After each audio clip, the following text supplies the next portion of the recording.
Perfect. Perfect.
Perfect.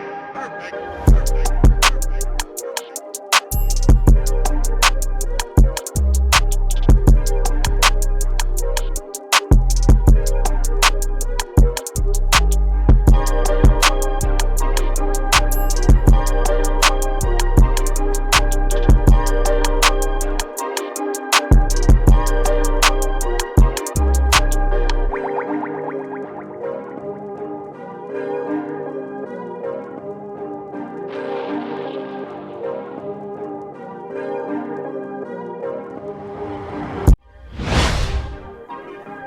Yeah. Well, all right. Like you always say, welcome, welcome, welcome. Number one sports talking D. We ain't like the Falcons, we won't blow the lead. Look, all we talk is who that, who got cut and who back. Rookies in the vets, players you should look at. It's the sports coma, you don't wanna miss it. Got the pre-game party, post-game statistics. Get a visit from Sway, maybe DC or 5. It's the hottest thing smoking, Big Q and the guys. Go to YouTube Live, make sure you subscribe. Interviews inside the Saints locker room high. Talk to Drew, Jordan, Zach, Peyton, New Orleans, who that nation. Best believe when I say we bleed gold and black. Ain't a miracle or rivalry could ever hold us back. No, Beastquake, Bounty Gate, let the truth be told. It's the sports coma, all we know is say Super Bowl. Yeah. You're listening to the Sports Coma with Big Q and the guys on the PRO Media Network.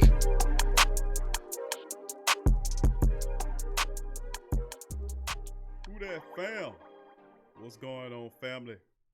Who that to the beautiful black and gold family members in the building?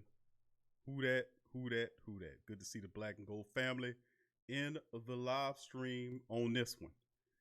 Once again, it's on Wednesday, family. Another great time for the Sports Coma with Big Q and the guys. And I like to traditionally start off by saying welcome, welcome, welcome. You're now rocking with the Sports Coma with Big Q and the guys. And we have intense, entertaining, educating, and enlightening sport talk from your favorite sports family. Once again, I'm Big Q. This is podcast. Man, there's so many of them, it's ridiculous. But, man, I officially, because sometimes y'all got to excuse me, sometimes I get lost with how many shows it says, because we do so many of them. And I'm not just talking about the black and gold talk, man. I'm talking Pelican talk. I'm talking Tough Tiger talk. I'm talking boxing and fight talk. You know, that's some of my other sport loves that we talk and cover in According to this channel, we're approaching 600 videos. So that's quite the endeavor for 5 years worth of consistent work. But I'd like to thank all the beautiful black and gold members in the building for chiming in this live 140, episode 140, show number 541. So 140 on the TSC Lives. And I like to say a big who that to all the beautiful black and gold family members chiming in the live stream all over the place. Big ups to you and Yearn on this one. And who that to Brandon Coma starting it up. Who that to Pelicans Nola. Tro Blew It. What up, Tro? Good to see you. He says, gonna try and sit here until the show starts, perhaps talk about a few things if anyone interested. That's right, Tro.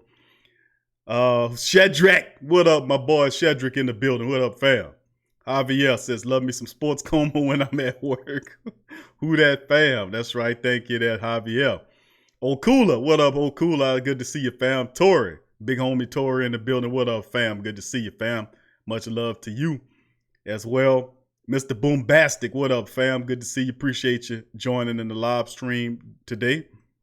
Let's see. He says, let me see. He says, just read this 10 questions with New Orleans Saints special teams coordinator Dan Rizzi. It was pretty good. Yeah, the thing I like about Rizzi, man, is he's thorough. You know, and sometimes you'll have guys or coaches that come and talk to the reporters like reporters, and then you'll have coaches that talk to the reporters like coaches. It's a difference. And when the coaches talk, they explain philosophy. To a degree, they explain schematics, because when you say scheme, people think something negative. They talk schematics and the schematics of what they're going to do, and he's very thorough. That's one thing I appreciate about Dan Rizzi. And if you can go back in the past and talk about some of the other special teams coaches, you know, I think this guy is probably going to be the best one we have, looking at how he explains the game. And I can see why he's so successful. Okay, we got a call coming in early. Hold on, let me see here. We're going to get the call in. Family, hold your call right there. We're going to get you in as soon as we can now. But just hold on right there. We're going to get you in as soon as we can. But that's the thing that we're talking about dealing with when you talk about Jadeveon. I mean, I was about to say Jadeveon Clowney. When you're talking about Dan Rizzi, Rizzi is a guy, in my opinion, that will be a fantastic special teams coach on so many levels. And it'll be interesting just to watch him work. Thank you for that, Tro. Let's see what else we got chiming in the track. Chili Productions. Who that to you, Chili Productions? Good to see you in the chat, my man. Big ups to you. Kevin McKnight. What up, Kevin? Good to see you, fam. Jonathan. What up, Jonathan? What's happening with you, fam? Good to see you. Ricky Edmonds. Who that to you, Ricky? He says, who they nations? Okay. Who that? Ricky, good. Welcome to the live stream, Ricky. Who that to you? Appreciate you, brother, for joining the live stream today. Travis 504. Who that to you, fam? I see you in the building. Much love to you and Yearn. Jeremiah, how you doing, Jeremiah? Who that to you, brother? Jeremiah Smith in the building. Mr. Box, what up, Mr. Box? How you doing, brother? Good to see you in the live stream as well. Iceman, what up, Iceman? Big ups to you. Pelicans Nola says, what up? He says, big dog, I know you're listening for the first time. Pelicans Nola in the building. Sean D, who that to you? Sean D, Jason King, who that to you as well? Rush Hour, who that to you as well? Big ups to you. Coming straight out the ATL Rush Hour. Much love to you, fam. Good to see you. Jason King, what up? Big to you. Roland, what up, Roland? Sufayan, what up, Sufayan? Good to see our international family chiming in from Paris as well. Big ups to Sufayan chiming in from Paris. Good to see you, fam. Who that to you? Now in this one, family, I'm going to try not to keep you so long on. I know it's Wednesday and we fire it up, you know, a little past 6 like we supposed to. And, you know, I know it's who that, Byron? Good to see you, fam. Who that to you? And like I said, you know, I'm not trying not to hold you on this episode of the Sports Coma, the Saturday Saints Talk.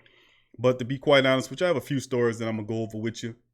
And then I'm going to open up the phone lines and allow the family members to chime in. So I really want to get through these stories and then get right into the phone lines to hear what you guys want to talk about on Wednesday. And we'll lay it out like that. So good to see the family members once again. Who that, Ramsey? Good to see Ramsey Walls. Who that to you? Jasper. What up, Jasper? Who that to you? It's Jasper Bowden in the building as well. And Jonathan says, are you going to preach the word tonight?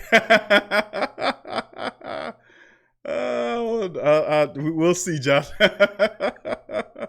Reverend Saint, man, you never know with the Reverend, man.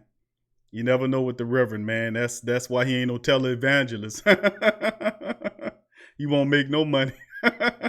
He come out when he want to. He inspired to speak the word when he moved by the Spirit, says the Reverend. Hey, baby, I'm telling you, baby, I come out, baby. I ain't phony, baby.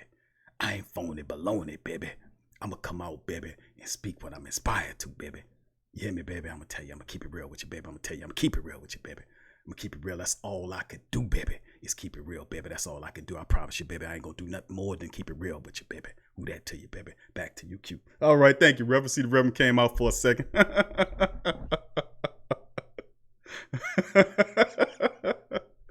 Oh man, Rush Hour says, who do you think should sing for? Let me see. He said, who do you think should be sing for a 10-year contract?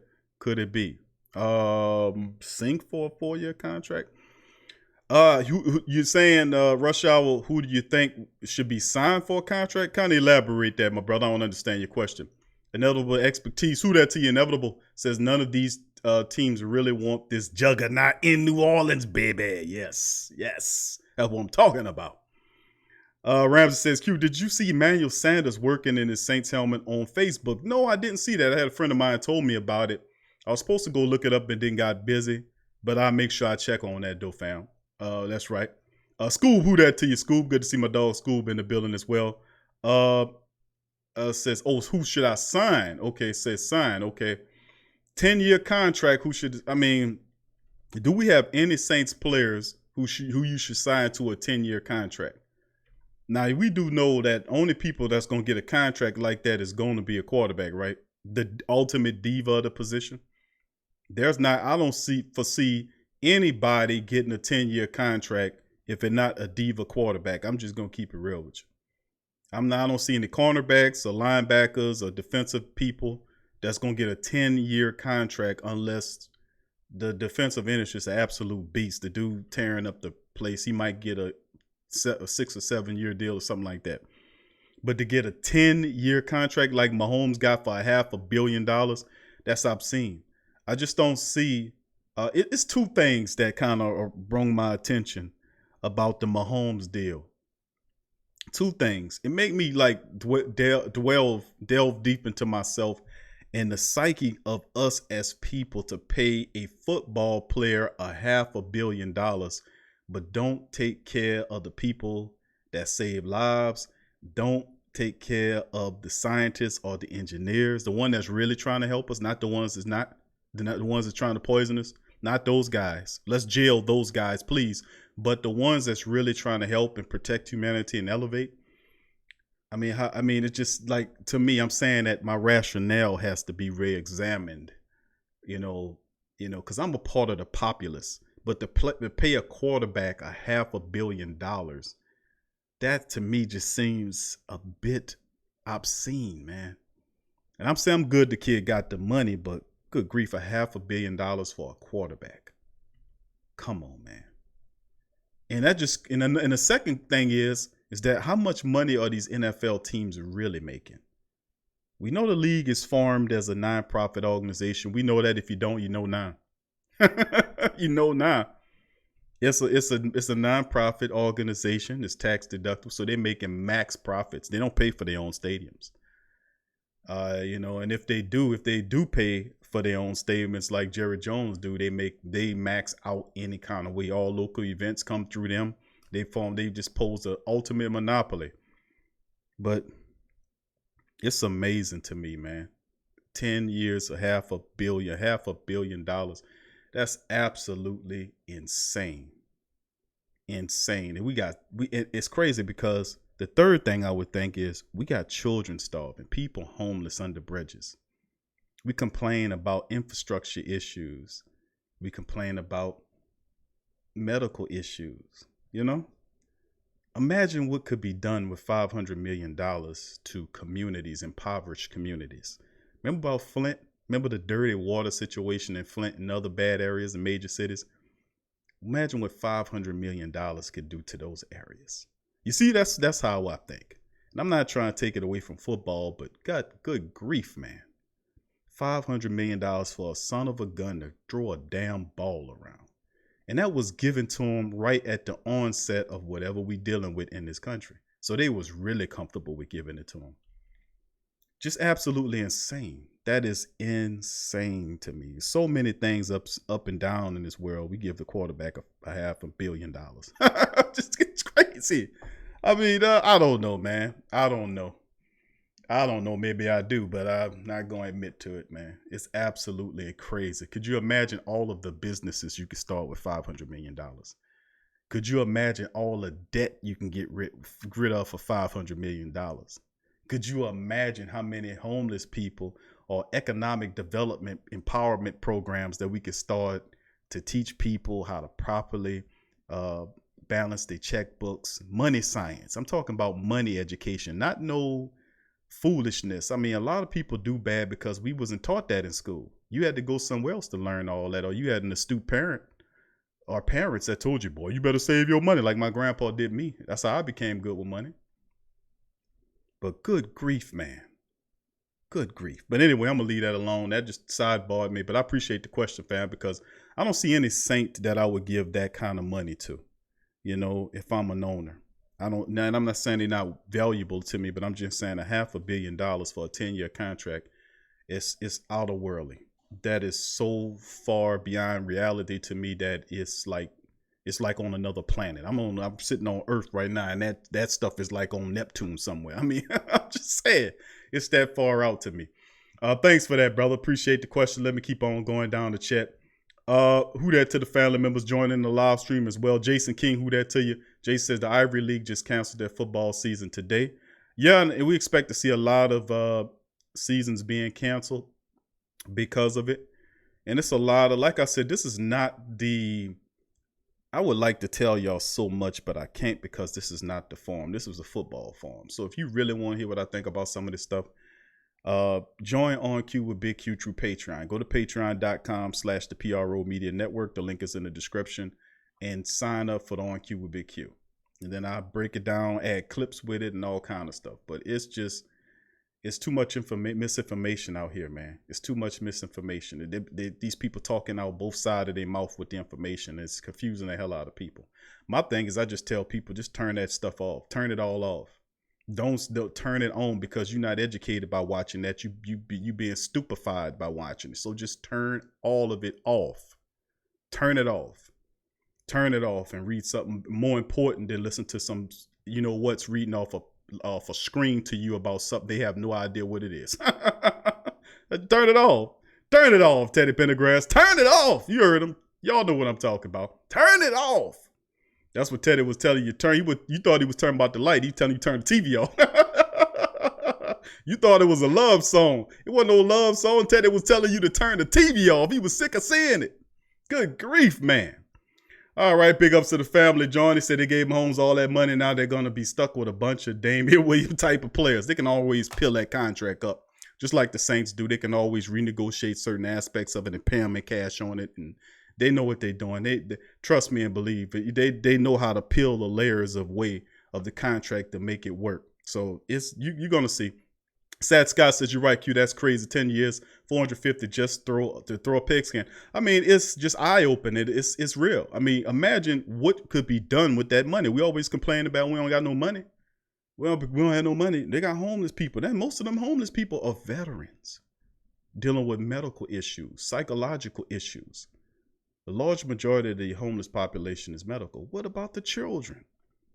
Imagine how much money that can go to children. I'm talking about children that's being abused. The stuff that goes on, like with this craziness that going with this man that killed himself y'all know what I'm talking about. Now the lady, she won't spill the beans on the whole group. Don't be surprised she turn up gone too. This very demonic people operating. Imagine how much money that could be used to help those people. It's just amazing. I could think of a million things to do with that money before I put it in Mahomes' hands. Mahomes was already a goddamn millionaire before you turn that money over to him. He don't need no more money. I mean, there's so much that could be done in this world with that amount of money. I'm just saying, that's just how I think, fam. Jasper Bottle says, do you think it will be hard for him to live up to? No, not at all. I think Mahomes will go out there. He will play. I don't think it will shake him up whatsoever, because the thing is, they're giving Mahomes all the credit, but that is a deep team. The Kansas City Chiefs are a deep team on offense and defense and special teams. If you look at their roster from top to bottom, they are a very, very nicely put together team. They had a pretty damn good draft. And they're going to build, they're going to copycat the hell out the Saints, because pretty much that's what they're doing. You look at their draft, they had several really class drafts, and they had some undrafted players that's reinforcing it too. So a lot of people stealing off the Saints management style in terms of their ideology to build a team. The Kansas City Chiefs have been watching the Saints for a while. Remember, people was watching the Patriots and mimicking what the Patriots is doing. Is no longer doing that. Now it's the Saints. They're watching what the Saints doing, and they want to mimic what the Saints do. He got an explosive offense with Mahomes heading it. He got really good wide receivers, an all-star tight end. Then you give him Clyde Edwards-Helaire, baby. Then the defense, they got our old dude Okafor up there. So that's a deep team. So they're going to put it all on Mahomes. But really, that's a balanced team from start to finish, man. He got a lot of weapons there. So they're going to put it on the quarterback, because the quarterback is the face of the team. He's the prima donna. But the Chiefs have a deep team, to be honest with you. And I ain't even a Chief fan, but I am a football fan. And it's my job, if I'm a Saint man, to know about my opponents. So I'm not going to be stupid about my opposition, you know what I'm saying? But yeah, I don't think it'll be one bit hard for him to collect that money. I know it wouldn't be for me. Let's see. BR Fitted 225. Who that to you? Devin, what up, Devin? Who that to you, fam? Chiming in from ATL. Big ups to you, fam. Good to see. Ram said the Saints don't believe enough in its players to give anyone. Hold on, it jumped on me, man. It says anyone a 10-year contract, plus they have been snake bit too many times. I just think the Saints smart enough, intelligent enough not to give nobody a contract that large and ridiculous. I mean, we thinking like it's normal to give a guy $20 million to play football. That's crazy too. We just got acclimated into the insanity. But when there's somebody jumps that far out into left field with $500 million over 10 years, you'd be like, man. Because we've seen contracts. Baseball does it all the time. You had several baseball players that was like Adam Troutman. Not Adam Troutman. Mike Trout had all that big ass contract.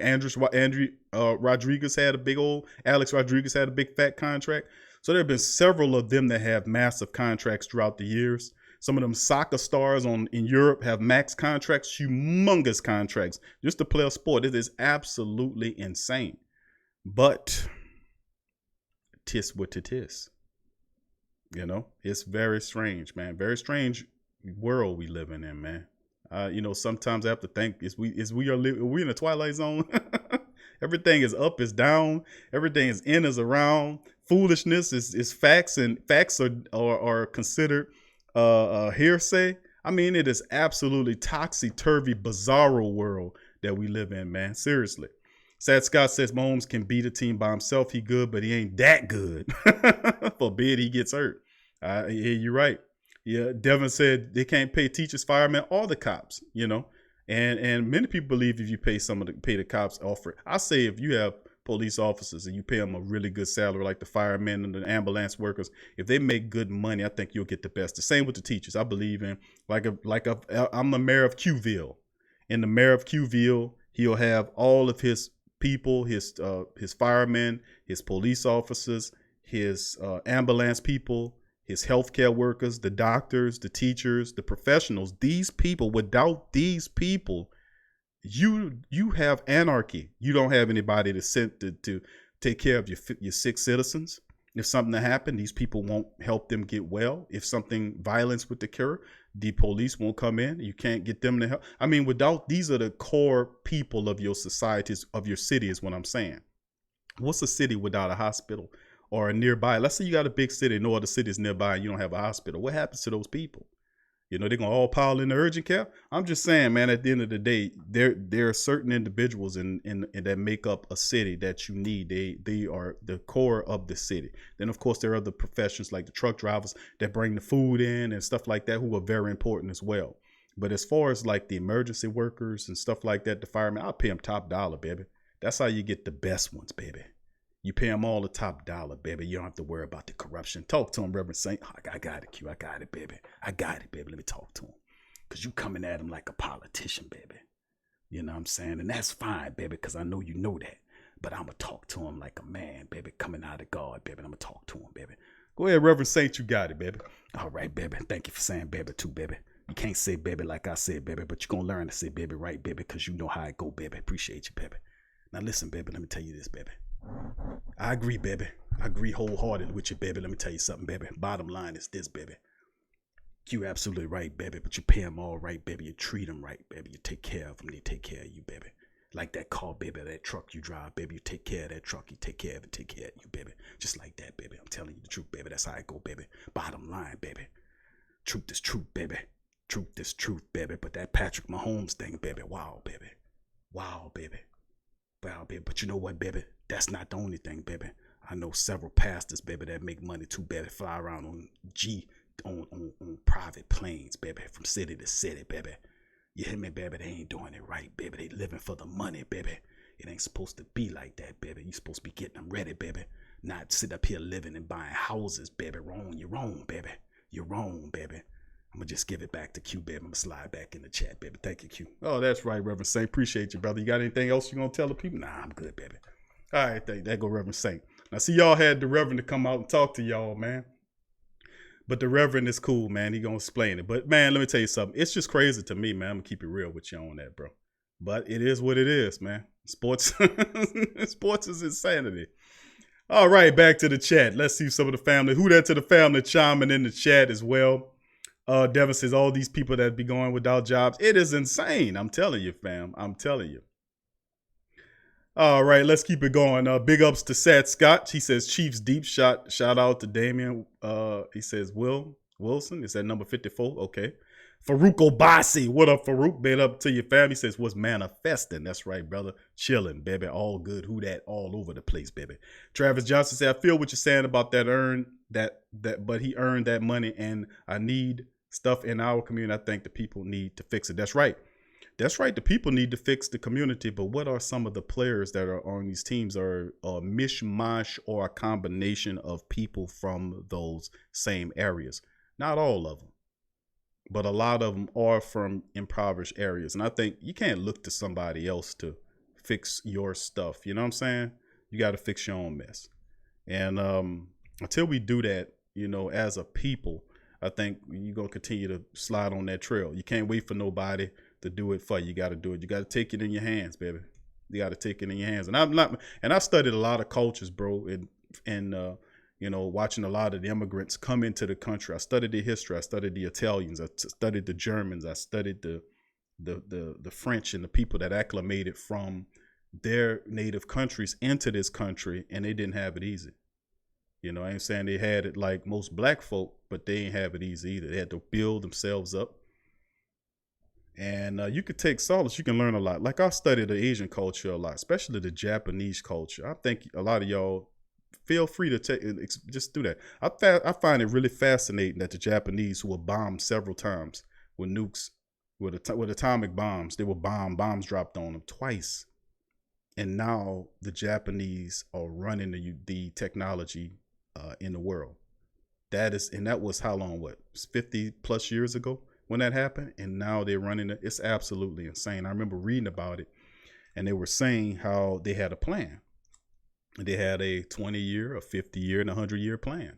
And their plan seems to be working. And I got to give a shout out to such a tenacious-minded person to be able to just keep focused despite all of the things that you're going through, to keep making it. So I think, like I said, we can learn from everybody, man, and it can make us better. I don't care who it is. You can learn lessons from anybody.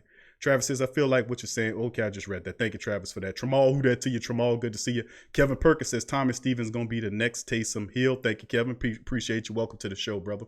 Tramal says, KC made sure they locked Mahomes up. No doubt about it. Seth Scott says, then the Chiefs drafted Willie Gay from State. Chiefs definitely back in the AFC title game, barring injury. They are tough. I got to give you that. Jonathan said, this game when it stopped being a game.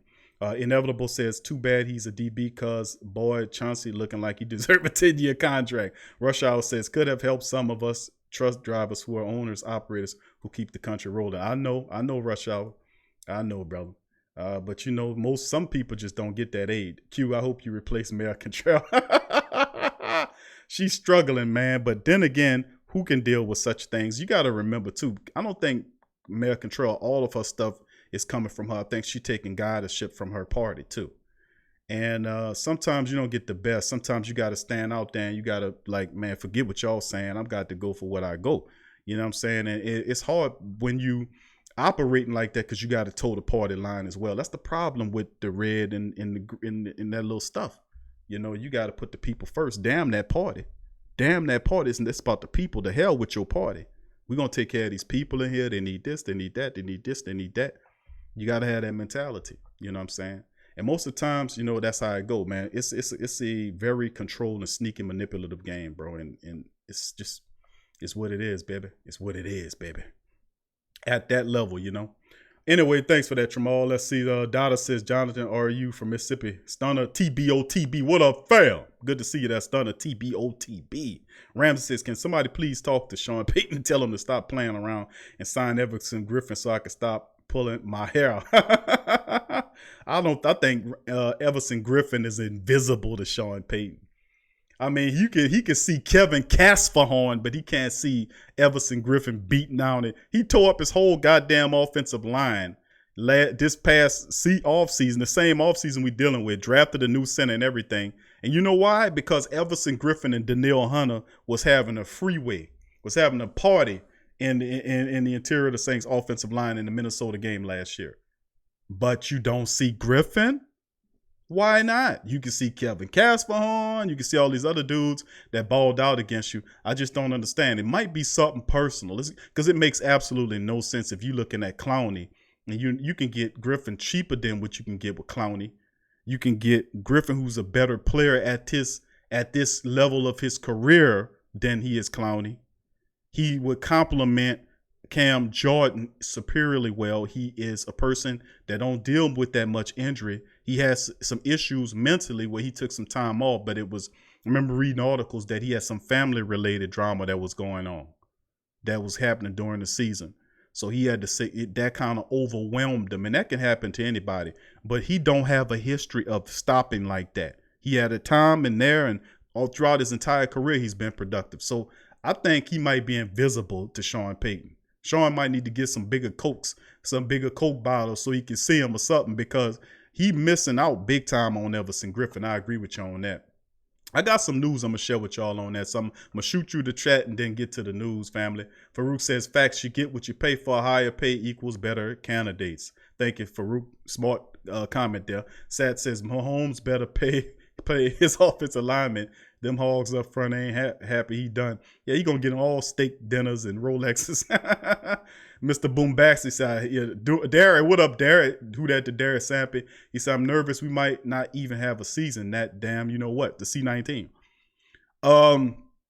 We'll see, bro. We'll see, man, because the NFL has a contingency plan, but the only way it stops, like if they get to a point where, you know, stuff is off the table, and it could get like that during. I'm saying that it gets off fine. But then what happens then when something ratchets it up or something else happen? Because it's a lot of other lining factors. It's like stuff floating around and what it mean. It's just if you're getting the sources from the television, it's bad. It's a lot of crazy stuff being said. They'll say something about this and then it'll turn. I'm like, man, this is just causing confusion in people, and it's just absolutely insane. But I'm anticipating that, whatever it is out there, when it gets cold, it's definitely going to exacerbate to the point where it causes the season to shut down. We'll see. The NBA is dealing with it right now. They're a lot more nervous than the NFL is. They're really tiptoeing through the tulips with this thing, but the NFL saying full speed ahead. We're going to take care of it. How we're going to take care of it. We're going to deal with it how we got to deal with it. That's the mentality. So we'll see. I don't think we'll have a college season, though, sadly to say. I'm going to tell you that much. I think the college is going to be impacted by this astronomically. That's why a lot of loans are being sent to these rich ass colleges. They're getting loan money from the government right now. Your money to stay open because they're anticipating that they might lose that athletic sport revenue.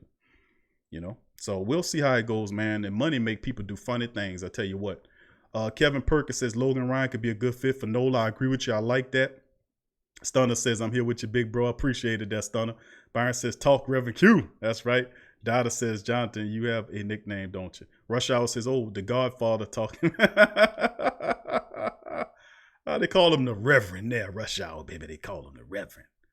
John says, superstar Louisiana boy, who that to you, baby? Big things popping and little things popping. What's cracking? Who that? Family, Big Q, keep it 1,000, bro. Thank you, family. Appreciate you, my brother. Superstar Louisiana boy. Who that? Tramal said, Reverend Saint selling hope, dreams. Nah, Tramal. He don't play with the women like that. He got stabbed back in the day. That's another Reverend Saint story. He gonna tell you one of these days, baby. Baby, I had to stop it, baby. It was dangerous, baby. I had to get up out of there, baby. I told you, baby. It was wild, baby. Baby, I told you about that switchblade, baby. I don't play with you, baby. And I had to keep telling them, baby, that baby, listen, baby. I'm gonna tell you, baby. Baby, I'm a lover, not a fighter, baby. I'm a lover, not a fighter, baby. But they had to, but them guys out there trying to play with me, baby, behind them women, baby. Baby, I'm gonna tell you something, baby. I had to come out with that knife, baby. You know what I'm saying? I won't fight you, baby, but I'll cut you, baby. I'll tell you, baby. Don't mess with that, baby. I'll tell you, it's coming out, baby. I'm telling you, baby, it's coming out, baby. Who that, baby? The Reverend don't play, brother. He says words like razzmatazz, and he carries switchblades, so you don't play with the Reverend, bro. Don't play with that Reverend, baby. Don't play with him, baby. Don't do it, baby. Just don't do it, baby. Just don't do it, baby. Don't do it to yourself, baby. Troll says my old DI says we nuked them back to the Stone Age and they passed the world up. That's evolution. That dude was a trip. All right, good to see you there, fam. Caution, what up, Caution? Who that? Jeremiah says, do you see the New Orleans coming out of the NF South or Tampa? I say New Orleans, bro. I got to give it to the Saints, not because I'm a Saints man, because I think the Saints are a better team, bro. And I'm just not just talking about on paper. I think overall the Saints are a better team than the Tampa Bay Buccaneers is. And Tom Brady understands this principle too, because he waited to see what Drew's going to do before he made his decision. And when Drew Brees said, okay, I'm coming back, then Tom said, I'm going to Tampa. But his first choice, no doubt about it, was the New Orleans Saints. And that shouldn't be a surprise, fam. You know why? Because everybody's first choice is the New Orleans Saints, baby. Bottom line, baby. Who that? Let's see. Kasha says, Troll, what's up, guy? How you feeling? Okay, Inevitable said we need to sign Griffin, Clowney, or Golden because the 4 pass rushes, the Marion and Davenport can be used more to his strength against the run. Yeah, it's a lot going on with the fray with him, but you see more and more people want Jadeveon Clowney. I keep saying the same thing. A lot of people thinking that that's not the case, but it is the case. There are teams coming out for him every day. The only team that jumped back off of him was the Cleveland Browns because they did something with Vernon Oliver. And they probably took themselves off the market for Jadeveon Clowney. But there are more teams adding all the time. The Tennessee Titans are interested. The Oakland Raiders looking at him. So he can go pretty much anywhere he wants. There's a market for the man. He can go anywhere he wants. And he might not get the $17 million or whatever it is that he's asking for, but it could be placed in his contract that if he reaches certain statistical indicators, he could reach a max contract. So if it's $18 million, let's say you put the agreement together where it is step increases of production. He gets so many tackles. He gets so many sacks.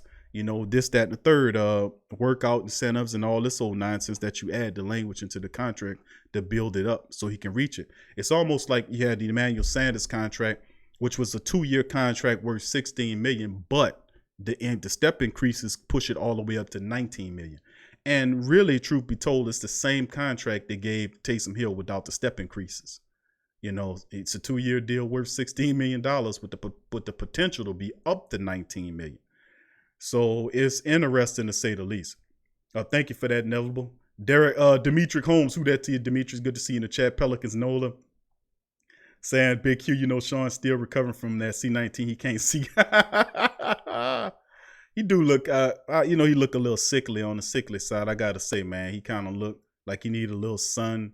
He look a little drawn up. I'm kind of worried about the coach a little bit, man, but I'm pray for him. But he do look a little drawn up to me. I seen some recent shots of him. I'm like, he ain't looking too good. I wonder if he's still kind of dealing with it. He said, but once he get the V shot, he'll come around. Okay. Thank you, Pelican Nola. Jamal says Reverend Saint had a switchblade, Crown Royal. That's right, baby. Got the Crown Royal, baby. But ain't no royal in that, baby. That's why I keep that switchblade, baby, in my back pocket. You know, baby, fast access, baby, whenever I got it. The fastest switchblade in the West, baby. Or the fastest switchblade in the South, baby. You know what I'm saying, baby? I won't use it unless I'm forced to, baby. All right, have you see who that to you? Have you see Jamal said, Bev Reverend Saint walk around crocodile shoes and no socks. He do like the Crocs, but he got the socks, but that's them real skinny, the real thin ones, the color ones. So you had the Gators, and then you had the sock that matched with the Gators. He clean, man. I gotta tell you, he's so clean. He got the Gators with the belt that matched with the Gators, the socks matching, everything. He one of them uncles that you had that come around with the suits and everything matching, the everything matching, top to bottom, talking. That's how he is. That's how he is. That you already know, Tramal. You know how it go. Jeremiah says, do you believe New Orleans can get the defense they had back in 09? I think the Saints defense can actually be better than that 09 defense, to be honest with you, Jeremiah. To keep it real with you, I'm going to keep it real with you. I think they can be better than the 09 defense.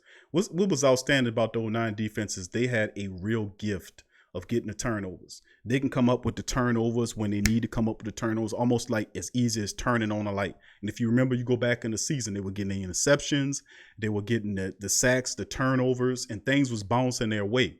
So, you know, I just think that this team has the right attitude. It has that veteran experience. And if we can get through this entire season, I think the Saints defense of this year of 2020 can be even better than the 2009 team. Barring injuries and barring a stoppage in the season and whatever this other foolishness is out here, we can keep it going. I think this defense has the potential to be better, one of the best defenses that we've seen in a very long time.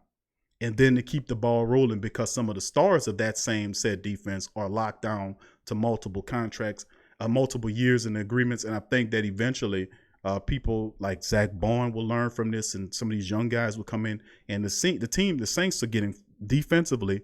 This is probably one of the fast and furious versions under the Sean Payton era, because unlike our predecessors, you had guys like Chanelay and Fajita, and I liked Fajita. Fajita was an outstanding linebacker to me. Chanelay was an effort guy. He didn't have much athleticism. He was smart, but he didn't have anything.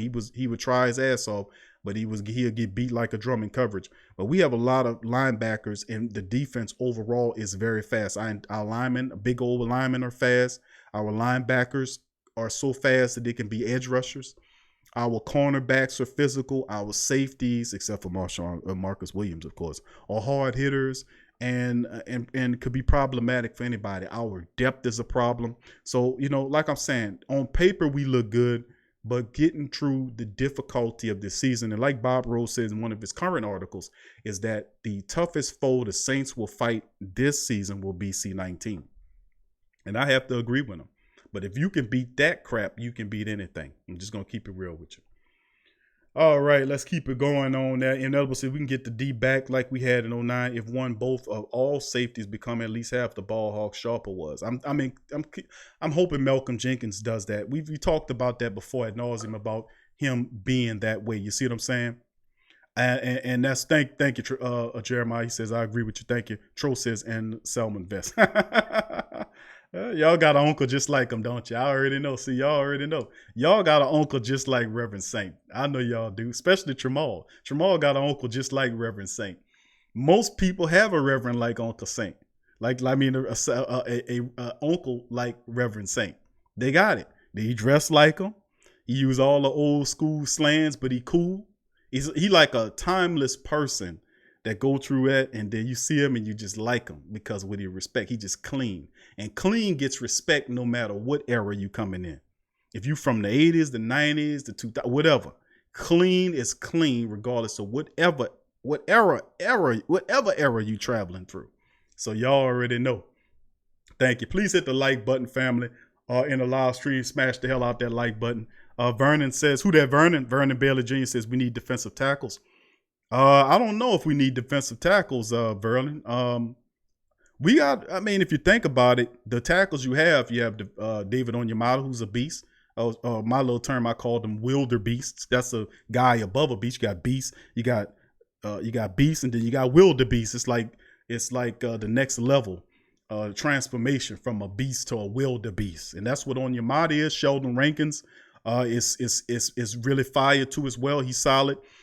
Shy Tuttle is a beast as well. He a young beast. You got Taylor Stalwarts there, who's pretty phenomenal. Malcolm Brown is there. I think the strongest unit you have is the interior defensive line. I don't think there is no other stronger unit than the Saints interior defensive line. We could use a defensive end, I agree on that. But as far as interior defensive linemen, I think we got as many as we gonna take. Then you have Mario Edwards Jr., who can play inside and out. Marcus Hunt, who's pretty decent. And there are other people there as well that can contribute. So I don't know. I hear you with the DTs. I don't know about that though. Torrey, who that? Torrey likes it.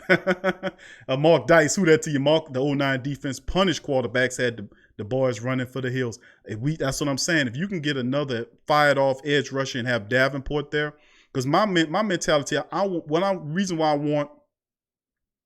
want another edge rusher is I want somebody to be able to steal reps off of Davenport so that he can span the entire season, so that we can have him in the playoffs when we need him. You see what I'm saying? That's what I want, because I don't want to go through what we went through last year. Imagine if we had Davenport there getting pressure on Kirk Cousins, who could barely move. That could have been a lot. That could be real problematic. Last year we didn't get any pressure on that man, no pressure. And while the Minnesota defense was demoralizing the Saints offense, the Saints, the Saints defense couldn't do nothing with Kirk Cousins, and then Cook was running all over him, so they wasn't stopping the run, and they was not providing pressure to get back there to Kirk Cousins. He tearing up the offensive line.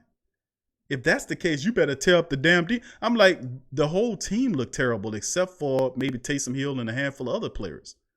You know, Taysom Hill could have very well won that game by itself if they would have left him in there. But I just think that, when you get down to it, the reality is, damn, you tear up your offensive line, put a rookie there, but what if it don't do nothing to the defense? Like, the defense was fine? Really? Did we see the same game? Did we not see Cooks run all on them? Did we not see Kirk Cousins throw all over him? But no, we're going to get rid of 3-time Pro Bowl Larry Warford, but we're not going to get rid of P.J. Williams' ass. We're not going to trade out and try to get somebody to get Marcus Williams out of here. We ain't going to try to get rid of Patrick Robinson and get a bigger, smarter cornerback. No, we ain't going to do that. Y'all fine. We're just going to get rid of Larry Warford's ass, get him out of here and put a rookie there or whatever. I mean, I understand you can do what you want to do as your damn team. You're sitting over the team, but there got to be a rationale or a logic to this stuff. They all stunk in that game besides a handful of them. So if I tear up the interior Saints offensive line, don't I have to look at the defense and say, same tape, Saints wasn't getting no pressure. What's the problem? And the problem is you need depth. The guys you have back there could not get it done. Bottom line. So why just stop at Warford? Why stop at Warford and why stop at Clowney? If you see Clowney, say, okay, we getting Clowney because Clowney will he makes us a bad boy. You think he the only one that makes you a bad boy that's out there? Really? He got suitors. So if he has suitors, that means he gonna balance his offer against what he's getting out there. He got a competitive market to get, and I'm not saying the Saints are poor where they can't afford them, because we all know better than that. We all know that just like the Kansas City Chiefs can pull $500 million out their ass, we know that the Saints are masters at finding money in contracts, releasing people. Mickey Loomis is the master of that. He can sign this dude for whatever. You know what I'm saying? My thing is, he is considered the top on the market by the media. I don't consider him the top on the market. I said Griffin is a better suitor for the Saints. He might not be the right for everybody else, but as far as the Saints are concerned, you get him cheaper. You get a better defensive end at this stage of his career. Somebody who has a history of actually playing and being there, a respected defensive end, and you would give the best defensive end compliment Cam Jordan's ever had. Bottom line, he doesn't get hurt, and I'm talking he isn't Griffin. My call is Griffin. I've been saying that, but Sean Payton and the brass don't see him. He's invisible. I don't see anything. You know, it's amazing. I just, this guy has suitors. He got another. The Titans just jumped up in here. Hold on, let me finish this up. I'm gonna show y'all some stories right quick. Ram says, Q, if there's a season that you think Malcolm Jenkins will play or sit out. Thing is about Jenkins, we talked about this before. Remember we talked and said that people been perusing over Malcolm Jenkins' comment that he said a couple of weeks ago about not feeling safe. And he was said that without being provoked. He just went off on a spill and told them people on CNN, hey, well, this football is 90 Central and we shouldn't be playing football. I don't feel safe. Well, this kind of stuff. I'm like, really, bro? Really? You signed that, 4-year, $30-something million contract? You all of a sudden, now you don't feel safe? Well, the Saints need to go and investigate and talk to Jenkins and say, Jenkins, let me ask you something, partner. And his nickname on the Sports Coma now, the Great Saint Think Tank family, his name, so I'm going to be referring to Malcolm in the Middle. That's his name because Malcolm always in the middle of some shit. That's Malcolm in the Middle. That's Malcolm Jenkins' new nickname on the Sports Coma. It's Malcolm in the Middle. So if you hear me refer to somebody as Malcolm in the Middle, that's who I'm talking about. Malcolm in the Middle.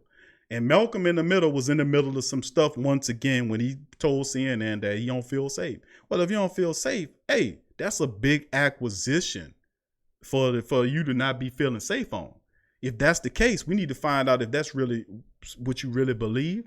And if so, let's do something about it right now before the season starts. Because if I can get you out of here, I get Eric Reed in here, we might be doing something. I get you out of here and get Eric Reed up in here, we be doing something. I'm just keeping it real with you. Give us some time. Let us know. Don't tell us when right before it gets started. Oh, well, I don't feel so good safe about it. It's amazing. Man, talk about his own craft. They shouldn't be football. Oh, okay. All right, I got you, fam. All right, I feel you. That's your opinion. But, yeah, good question. Thank you, Ramsey. Vernon says, Taysom and Harris. Troll says, man cut off Jerry Curl, but I put him on a wing.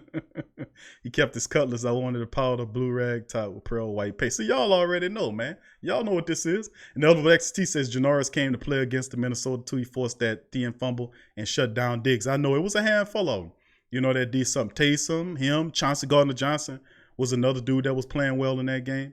There are several people. Demario Davis was okay in that game as well. But the majority of the starters did not play well on either side of the ball, man. They didn't play well at all.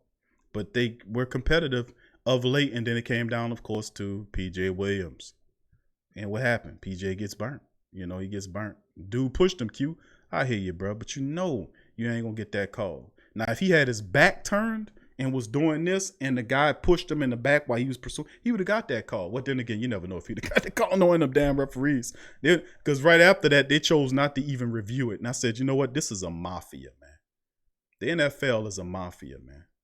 That's when I realized it when I seen them, and the referees said, we're not going to review it. And the rules say every touchdown is reviewable. The mere fact that they said we're not going to review it, that they're a mafia, man.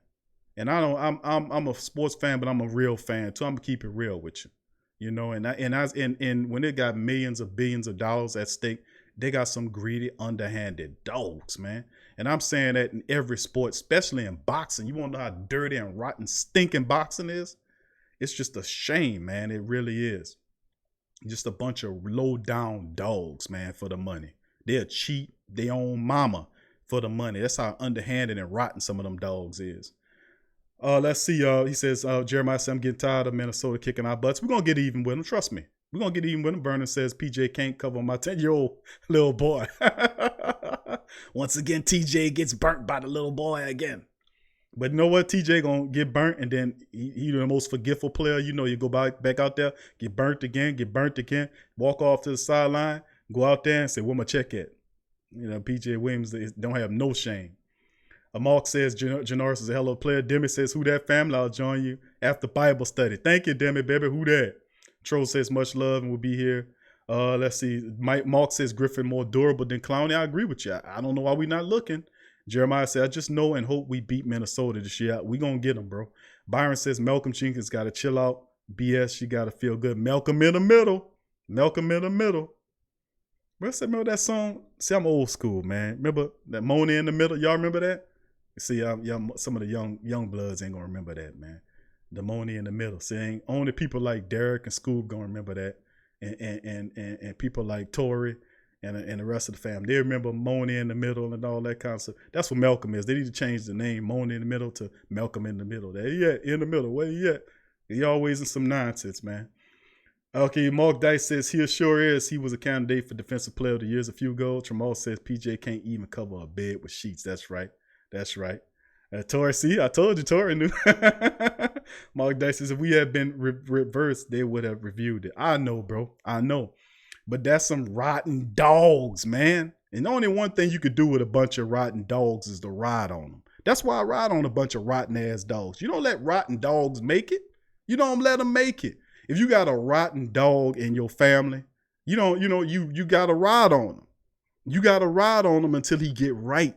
You don't let him make it. Don't let a rotten dog make it.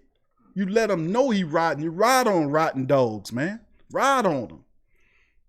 Get them straight. Tell them, man, you're a rotten, underhanded dog, and I see you. And that's how I talk to the NFL.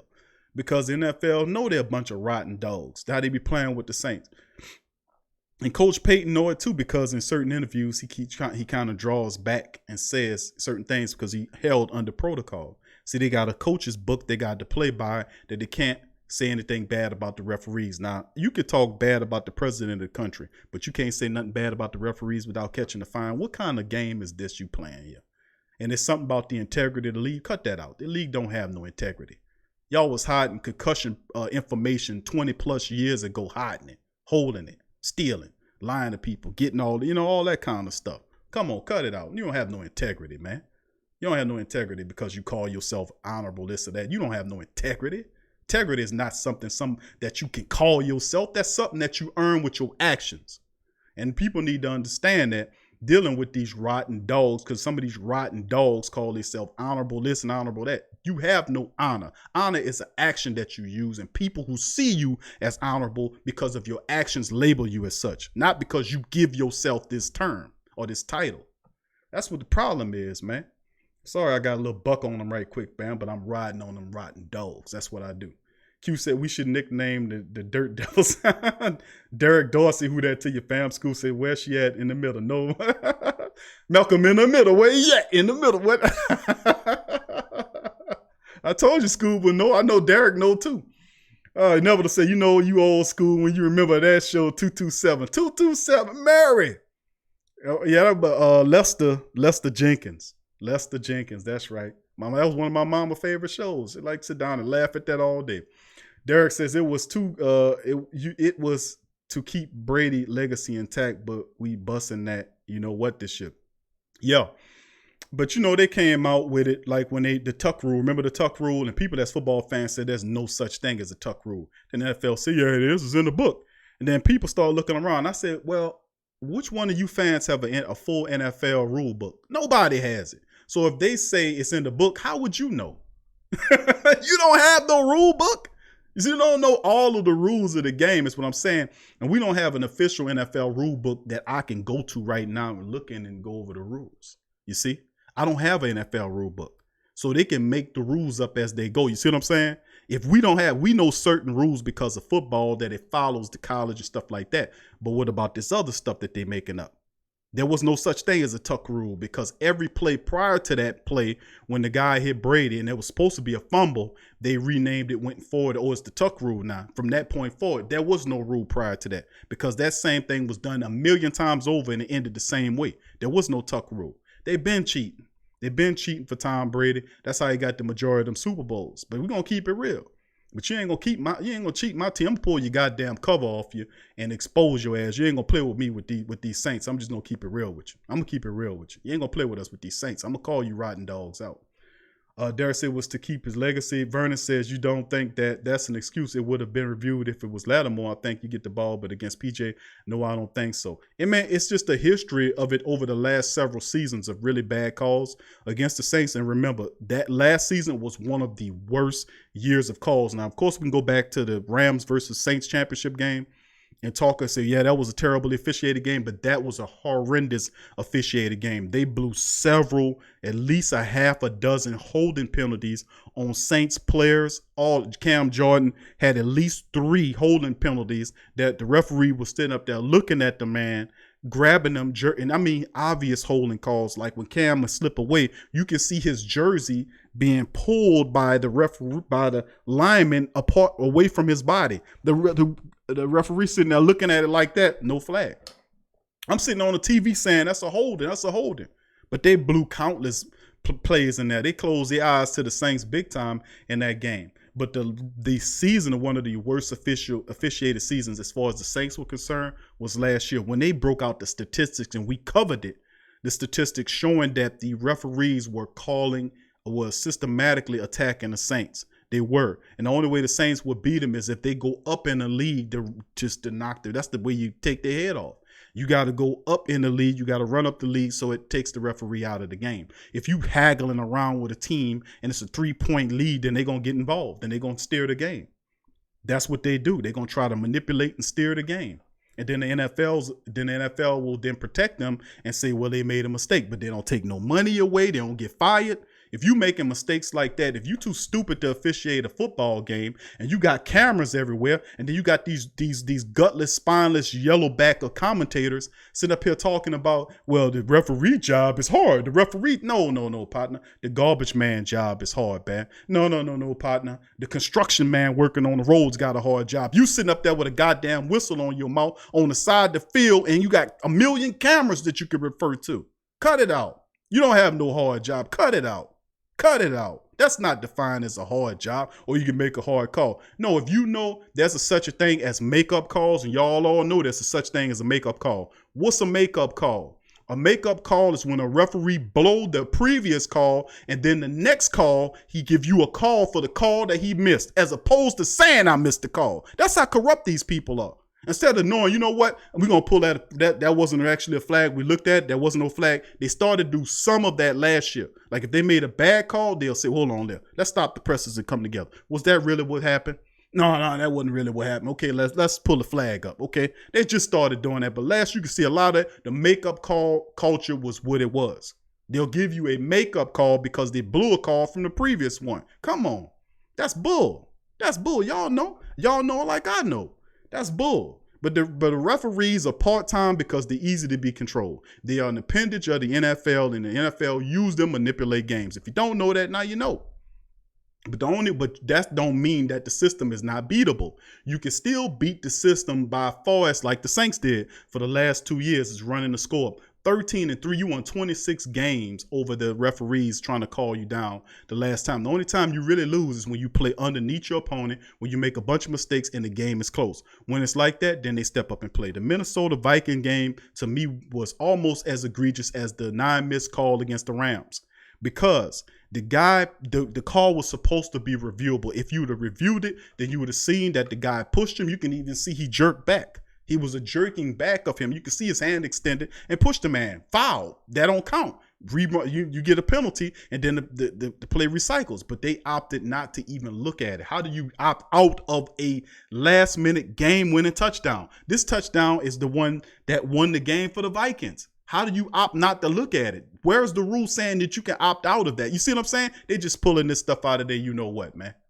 Bottom line, but you gotta call them out. You gotta expose them. You gotta shine light on dirty, rotten dogs. You just can't let them make it. You gotta shine light on it. I'm talking truth. Donovan, who that to you? Donovan, who that to you? Say, hey Q. Hold on, let me say that. Okay. Ramsey says, hey Q. Any idea if you will be able to get Moscone on the show? It would be awesome to hear the best 2 sports talks first game. Coincidentally, we've been communicating with Matt Moscona. I'm going to just keep it honest with you. We have been communicating with Matt Moscona, and it is a conflict difference between scheduling to get him, because he's busy, and we have to be able to get him at the right time. So listen, it's a lot of stuff going behind the scenes. I've been talking to y'all, telling y'all about TJ. You know, I talked, TJ was supposed to be on early in the week, but I told TJ, I said, listen, TJ, I'm going to postpone it. I'm working on some stuff, and I'm going to hit you up. So I talked to TJ on it, and some other people I'm talking to.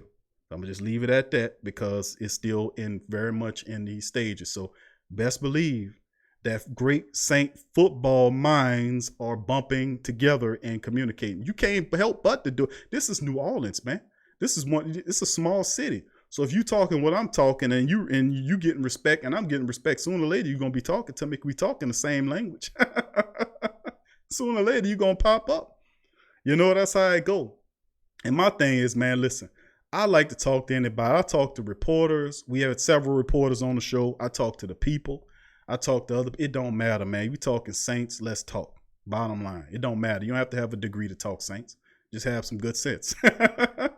And Another will say, how about that old Ginn? Hold on, Ginn on 3rd and 7 rope. Yeah, I know. There was several really egregious calls. That's what I'm saying. It was punctuated by that play by Courtney, whatever his name is, that ran over Tommy Lee. But still in all, the Saints could have still beat that team. Thank you for that question, Ramsey. Donovan says, watching Saints versus Falcons replay on NFL channel. Nettle says, the guy that moves furniture is hard job. That's right. The referees, man, come on, man.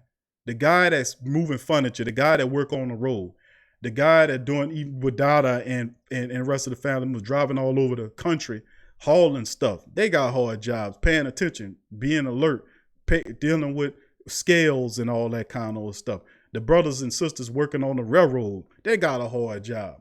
You know, any construction job, a job when you out in the sun. These suckers sitting up in air condition somewhere when they're not sitting up in air condition nowhere, and they run every now and again, and then they're talking about, oh, we got a hard job. You got, how many jobs you know can refer? Okay, let me see if I made a mistake. Refer to the tape. Your game being taped 3 times over. And then now the point is, now they don't even make the calls no more.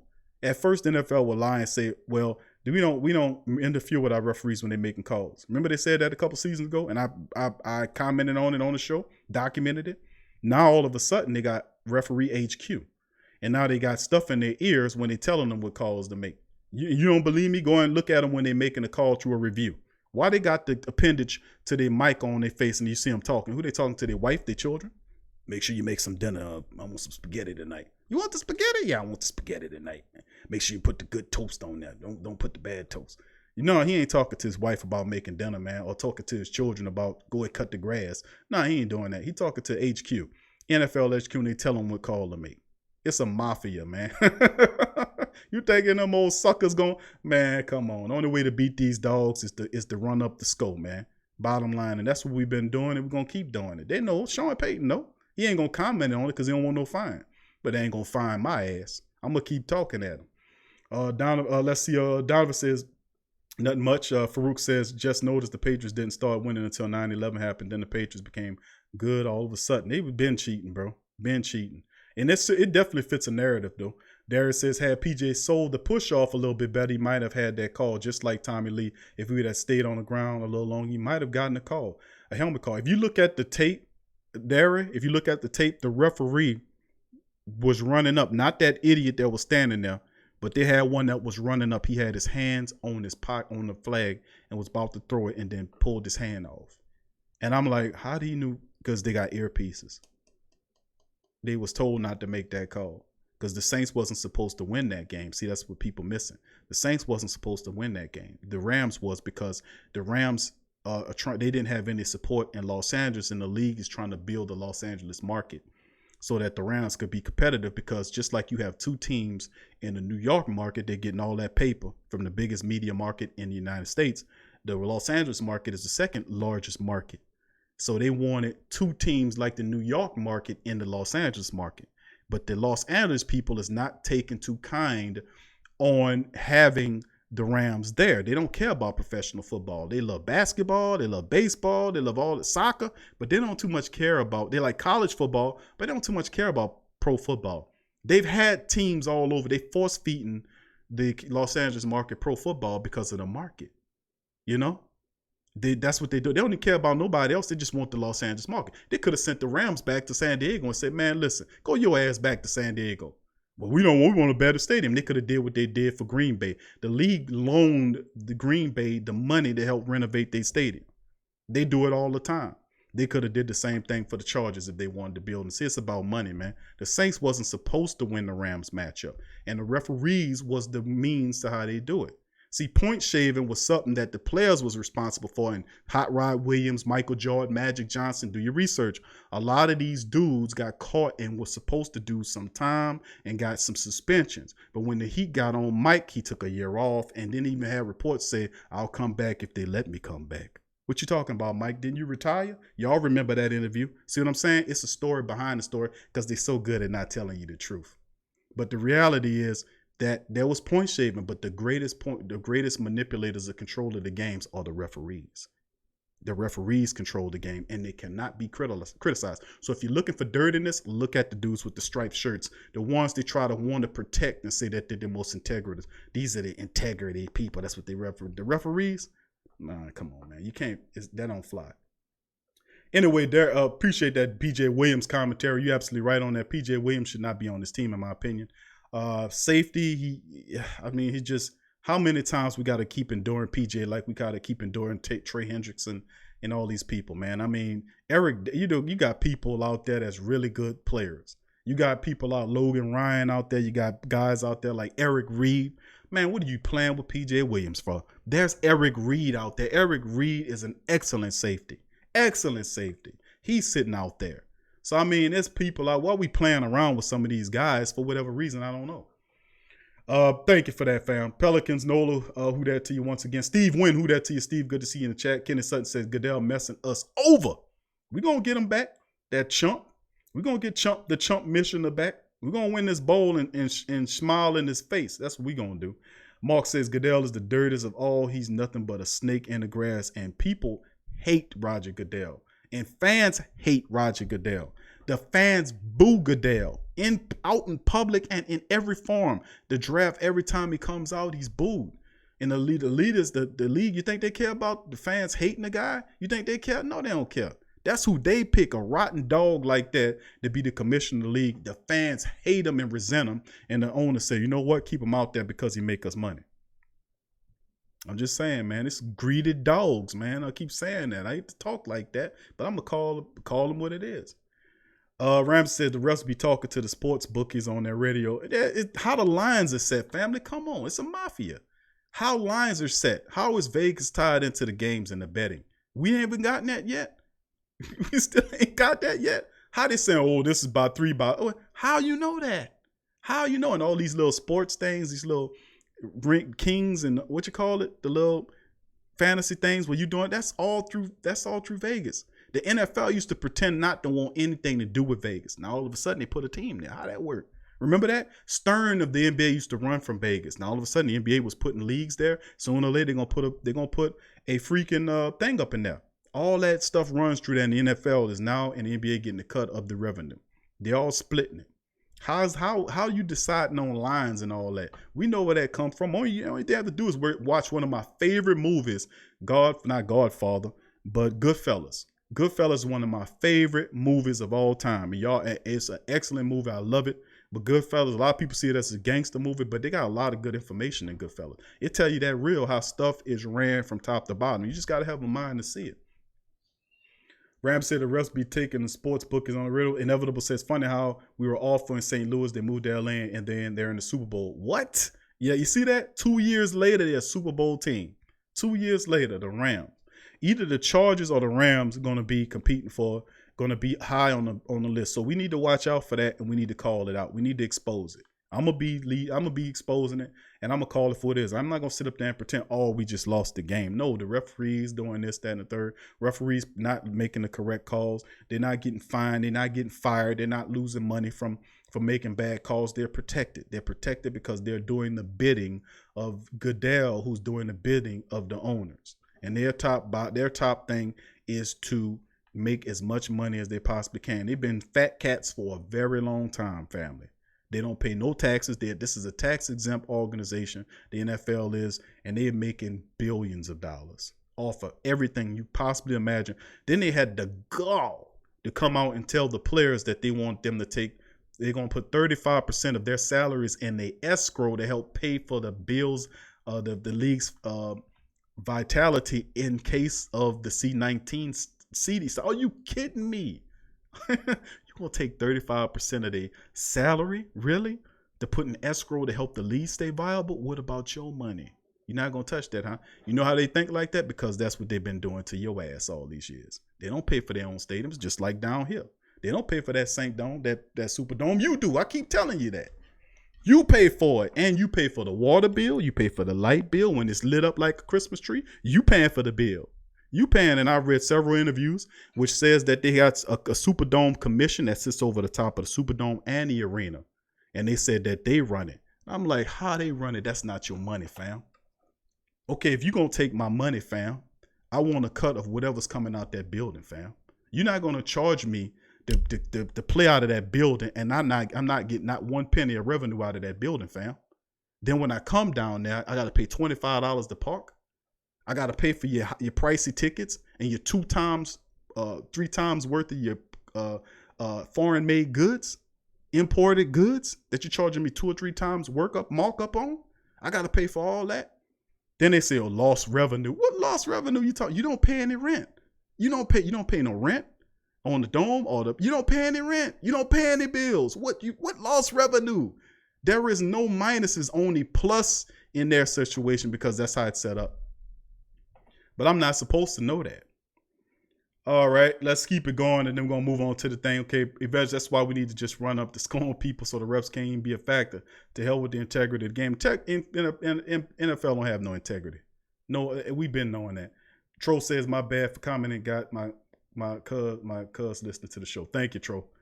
True Louisiana, who that to you? Good to see you, fam. Welcome to the live stream. But my dog Derek and the rest of the fam. All right, fam, let's move into it. I'm going to stop running my mouth. I'm going to jump in one of these stories right quick. Now, I got a few stories, and I'm going to open up the phone lines.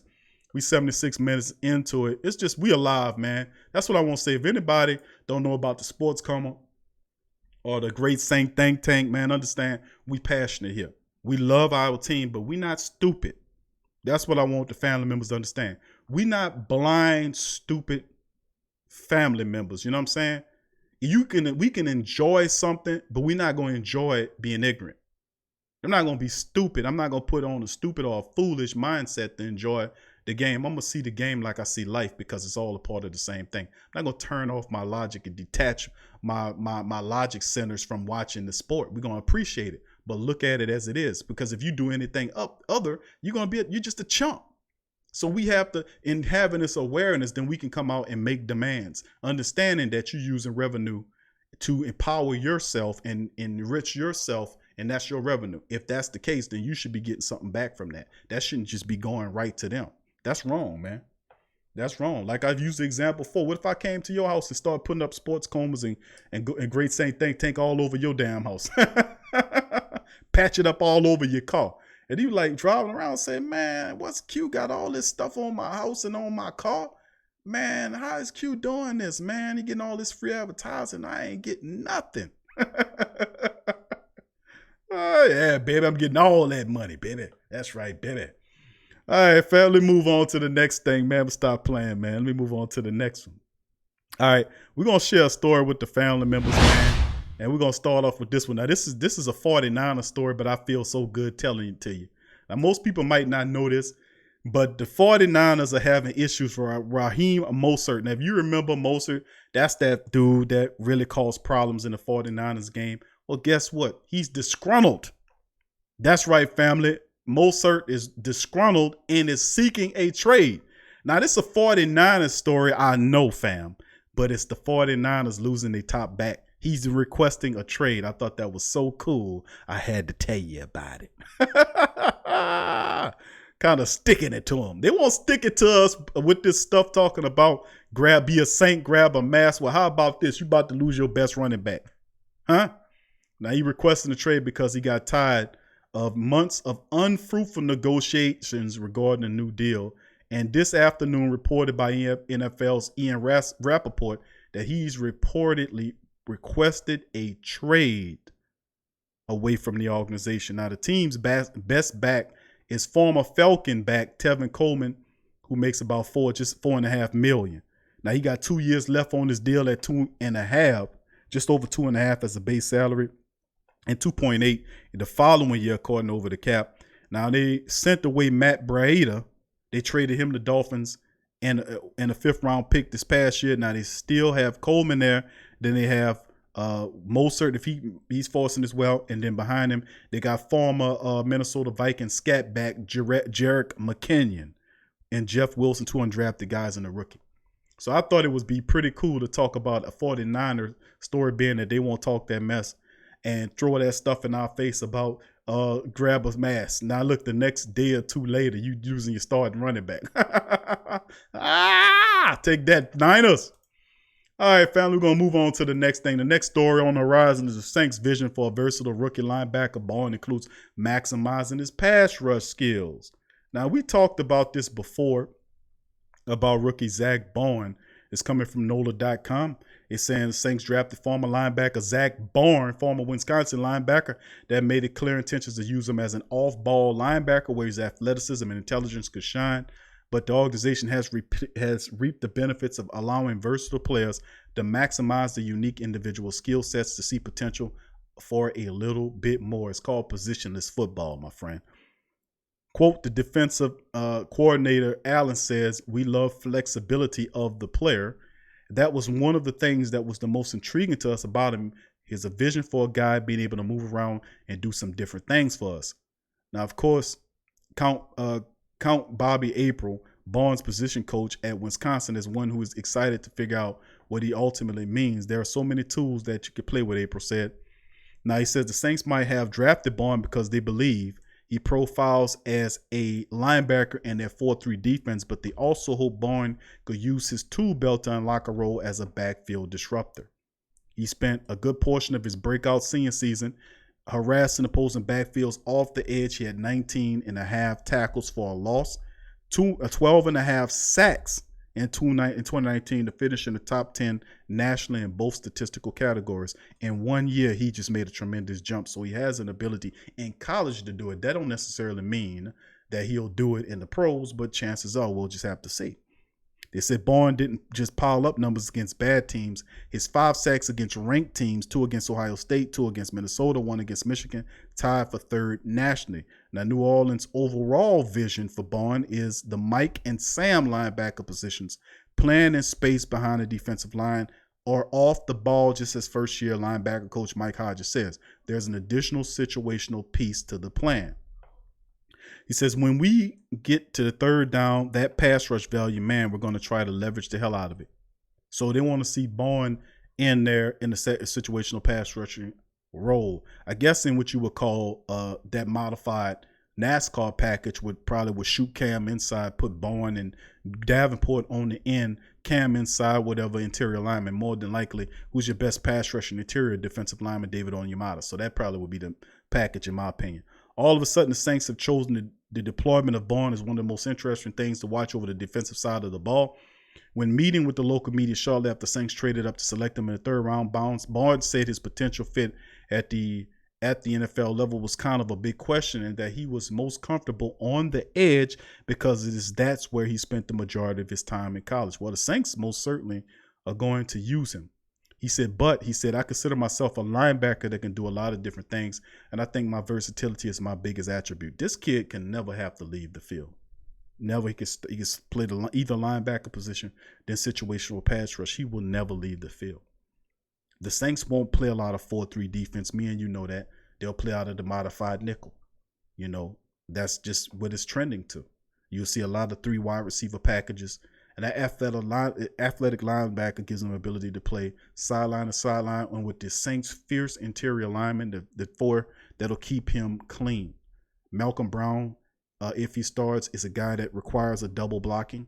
Onyemata requires double blocking. So I think that a guy like him, either Bourne, Alex Anzalone, Demario Davis, will benefit from playing football sideline to sideline, keeping them clean. And I think that's big. The Saints noticed how Bourne responded to the challenge. Jeff Ireland, the Saints scouting director, summed it up what he thought of Bourne when the heaping portion of the compliment, saying he's passionate, competitive, intelligent, tough, and instinctive, all the intangible traits you want to see out of a linebacker. But when Ireland brought up the skill traits that excited him, it was the versatility that he went to. We loved his ability to get to the quarterback, get out of trouble, drop back into space, maybe cover a tight end, man to man. The dude can play. I've seen his footage. I watched his tape, broke it down. The dude is an excellent player. You know, he made a great jump from the junior to the senior season, but he's a really terrific force. And if the Saints could coach him up like I've seen him, like they've done Alex Anzalone and Caden Ellis. This dude could be very special for the Saints team. So we'll just have to monitor. He is definitely a guy we have to keep an eye out on, Zach Bond. Okay, moving on to the next issue. We're going to talk about Jadeveon Clowney and the fact that Jadeveon Clowney is now getting another suitor. We talked about on the Monday show about the fact that the Oakland Raiders made an offer for Jadeveon Clowney. Now it's coming down where Jadeveon Clowney has another suitor, and it's the Tennessee Titans. Well, the Tennessee Titans were there before, but then cycled back. They're interested in bringing in Jadeveon Clowney for a look-see. They want to see the man first. So it's several different teams situating around them. But, of course, we know the Browns today restructured edge rusher Oliver Vernon's deal, which could take Jadeveon Clowney. I think it probably will take him out the picture. But there's still Seattle, still the Saints, still the Cowboys, and the Titans and the Raiders are in the picture for him, and probably somebody else that we're not talking about. Although he did say the only two teams that he's interested in are the Saints and the Cowboys. Nothing has happened from either side. The Cowboys haven't said a damn thing about it. They have a mutual interest as well. So the only thing is getting together and seeing if this guy is healthy and seeing where he's at monetarily speaking. Looking at the cap, the Saints are currently right around that $9 million mark.